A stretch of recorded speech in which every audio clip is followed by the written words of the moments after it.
Well, last year, Pocatello High School made national news when a security camera caught some unusual activity. Lights flickered on and off, and an image of something appears to walk in and out of a men's bathroom. A lot of what's seen in the video is up for interpretation, but at least one online publication put Pocatello High School on the top 10 list of haunted high schools in America. Now, paranormal investigators tour the halls. On Your Side's photojournalist Doug Locksmith has the story. The lights in this hallway started to flash on and off all of a sudden. People went back and reviewed the security footage. There was a translucent figure that seemed to be walking through the halls, going in and out of this bathroom. Everybody that comes in this building can have an experience, and I think that was just one of them. Sometimes when we'd be sitting in class, the door would just slowly close or slowly open, and our teachers would just be like, "Oh, don't mind that, it's just the ghost." Pocatello High School wasn't just a high school. It was a gathering place. People would come here and have picnics on the lawn. They had parades. There were all kinds of things going around this building. This room is known as the heart of Pocatello High School. And the reason why is because after the fire, there was a part of the building that was actually salvaged, and this was it. And something very interesting happened here.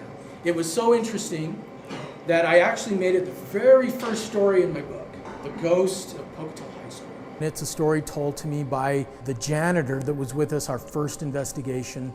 He told me he was mopping right around in this area. He looks up, and in that doorway, there was a young boy standing there. He said that he took his mop and he turned and he put it in the bucket.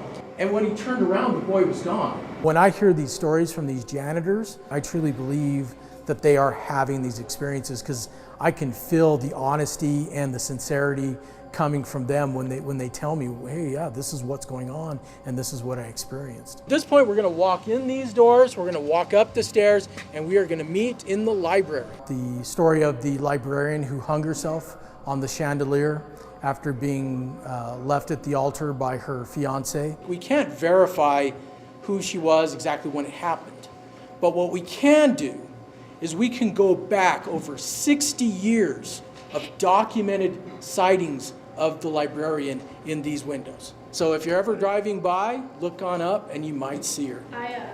He saw actually cleaned up the building, locked up, was standing out on the sidewalk out front, turned back and saw the librarian up in the window. Never came back here. It scared him so bad.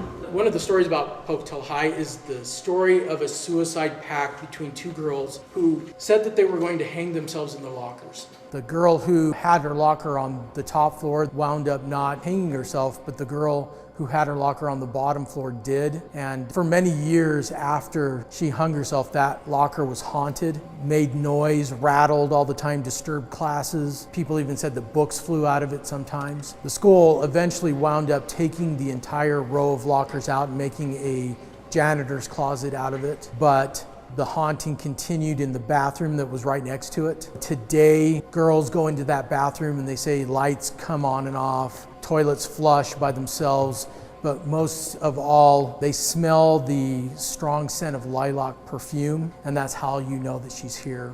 People may say, well, ghost hunting's just kind of a thrill-seeking. I prefer to call it pararchaeology. And the reason why is because just like archaeology, we're looking for remnants of human behavior. And if ghosts do exist, if spirits do exist, that's what we're finding. If there is somebody in this building, it's because this building meant something to them and they choose to be here. So John Bryan was not only our tour guide inside Pocatello High School, but he's also a graduate of the school, class of 1991. His grandfather, also named John Bryan, was in the graduating class of 1931. John says ghost stories from Pocatello High can be traced back generations, and new stories are being told each year, proving to John that Pocatello High School is indeed one of the most haunted high schools in America. If you want to learn more about this story, you can just check out our website, 6onyourside.com.